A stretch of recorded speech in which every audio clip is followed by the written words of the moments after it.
मुंबई का एक हॉस्पिटल है जहां पर लगभग 14 साल की एक लड़की एडमिट है। उस लड़की के इलाज के लिए लेडी डॉक्टर, पूछताछ के लिए तो लेडी पुलिस अधिकारी, साफ सफाई करने जाएगा तो लेडीज डिपार्टमेंट से ही कोई जाएगा।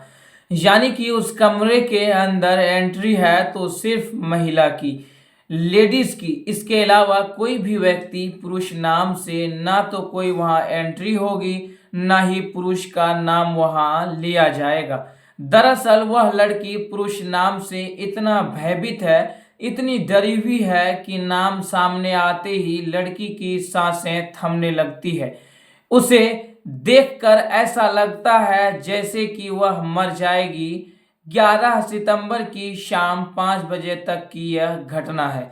लड़की जिंदगी की जंग लड़ रही थी और सांसें उसकी ऐसे ही चल रही हैं। उससे बात करने के लिए काफी दिक्कतें आ रही थी। सारी प्रार्थना की जरूरत है। वह लड़की दिल्ली की निर्भया से कम नहीं, क्योंकि उसके साथ भी कुछ ऐसा ही हुआ, बल्कि उससे कहीं ज्यादा कम नहीं हुआ। आदाब, नमस्कार, सत श्री अकाल। मैं रिजवान सैफी। आज की यह सच्ची घटना मैं आपको सुनाने जा रहा हूं। यह सच्ची घटना है महाराष्ट्र के पुणे शहर की। दरअसल यहाँ का एक थाना है बनवाड़ी, और इसी थाने क्षेत्र में रहने वाली एक लड़की जिसकी उम्र महज 14 साल है। उसके माता और उसके पिता की किसी नर्सरी में नौकरी है, काम करते हैं, पेड़ पौधों की रखवाली उनको तैयार करते हैं। यह 31 अगस्त की रात 10 बजे की वारदात है। यह लड़की अपने एक दोस्त से मिलने के लिए पुणे के रेलवे स्टेशन पर पहुंच जाती है और वहां जाकर उस लड़के का इंतजार कर रही थी। रात के 10 बज चुके थे, मगर उसका दोस्त नहीं आया, जिसको लेकर वह लड़की परेशान होने लगी। अचानक ही उस लड़की पर एक ऑटो वाले की नजर पड़ जाती है, और जैसे ही ऑटो वाले की नजर पड़ती है, ऑटो वाला उसके पूछताछ ही करने के लिए करीब आ जाती है। लड़की परेशान है क्योंकि वह अकेली है, मदद की गुहार लगा रही है। लड़की को एक सहारे की जरूरत थी। उसे लगा कि शायद यह जो व्यक्ति है, लोगों में जिसकी उम्र 30 साल थे, उसने अपने उस दोस्तों को सुना दिया, बता दिया और कहा कि वह अपने घर वालों की बिना मर्जी के यह रेलवे स्टेशन पर अपने दोस्त से मिलने के लिए आई थी। दोस्त नहीं आया, इसलिए वह परेशान है इतना। सुनने के बाद वह ऑटो वाला वहां से चला जाता है और करीब 10 मिनट के बाद फिर वापस लौट कर आता है। उसने कहा कि जिसका तुम इंतजार कर रही हो इतनी देर से, जिसका दर्शन करना चाहती हो, वह लड़का बाहर खड़ा है और वह यहाँ आना नहीं चाहता है। वह शर्मिंदा है लेट होने की वजह से, इसलिए मेरे साथ चलो और मैं तुम्हें उससे मिला दूंगा। लड़की क्योंकि रो रही थी, काफी देर से उसके पास ना पीने के लिए पानी था और वहां आसपास उसे पानी की सुविधा नहीं थी। ड्राइवर ने उसको एक बोतल पानी दे दी और उसका पानी पी लिया। दोनों साथ साथ बाहर तक चल रहे थे। अचानक से लड़की को चक्कर आने लगती है, उसे जंगल की ओर ले जाता है, जहां ले जाने के बाद उसके साथ बलात्कार करता है। कई घंटे तक उसे अपने साथ रखता है। उस 14 साल की लड़की, उसे कुछ होश नहीं था क्योंकि वह नशे में थी। उसे पानी के रूप में कुछ नशीला पदार्थ पिलाया गया था। इसके बाद जब 2 या 3 घंटे बीत जाते हैं, वह ड्राइवर एक लॉज में ले जाता है। एक छोटा सा होटल होता है। उस होटल में ले जाने के बाद वहां पर पहले से ही कुछ लड़के, कुछ और युवक इंतजार कर रहे थे। लड़की एक कमरे में जाती है। 31 अगस्त की रात 10 बजे होटल में जाने के बाद, लॉज में जाने के बाद उस लड़की को अंदर कमरे में बंद कर दिया जाता है और उसके पूरे कपड़े उतार दिए जाते हैं। यानी कि उसके बदन पर एक भी कपड़ा नहीं था। अब वह लड़की शर्म आ रही थी, परेशान है और उसके साथ पहले ही बलात्कार हो चुका है। धीरे धीरे उसे होश आता है। तब तक उसके साथ लगभग 12 लड़के बारी बारी से रेप कर चुके थे। दिन निकल आता है और दिन भर यही काम चलता रहता है। एक के बाद एक लड़का आता रहता है और यह सिलसिला लगातार चलता रहता है।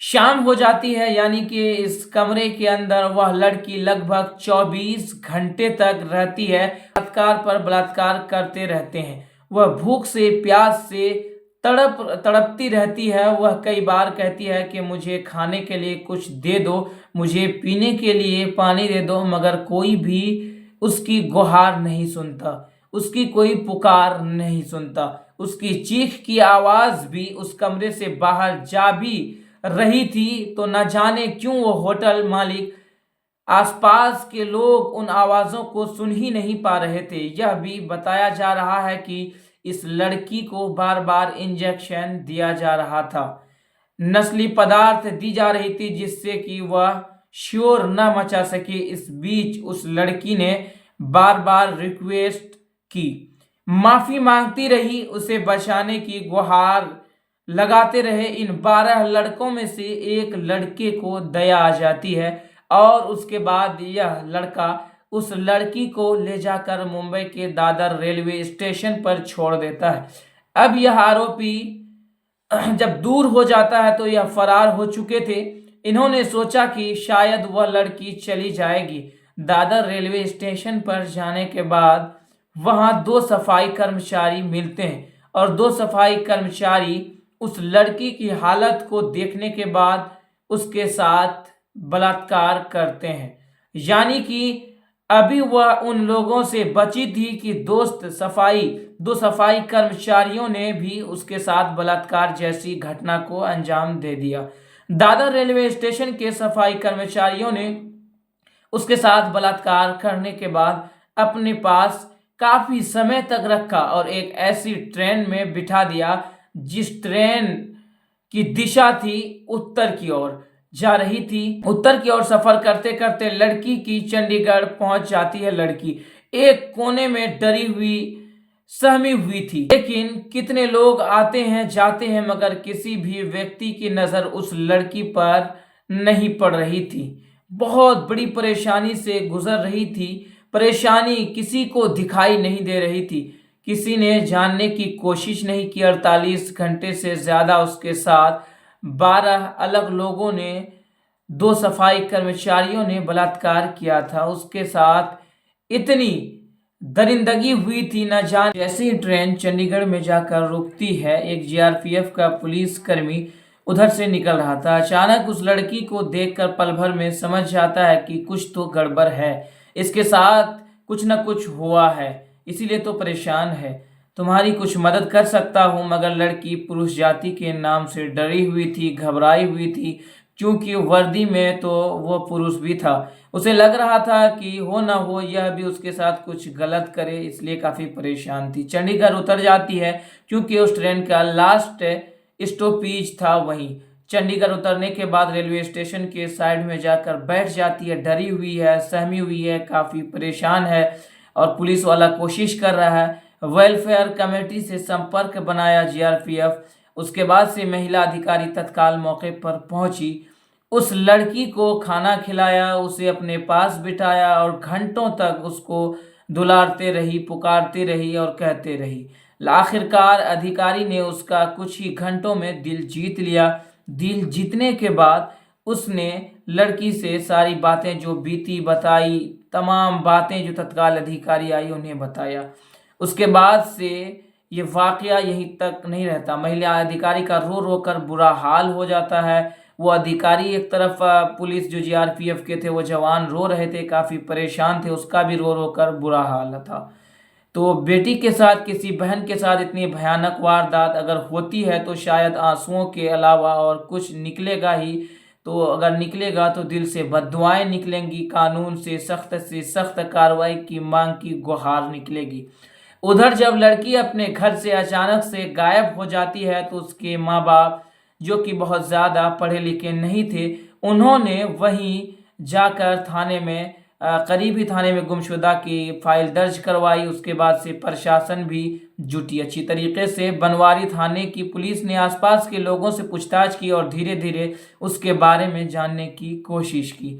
उसका जो मोबाइल नंबर था, उसकी सीनियर निखिल भाई उस इलाके की जितने भी सीसीटीवी कैमरे थे उनके बारे में पता करने की कोशिश की, मगर उस लड़की के बारे में कुछ पता ही नहीं चल रहा था।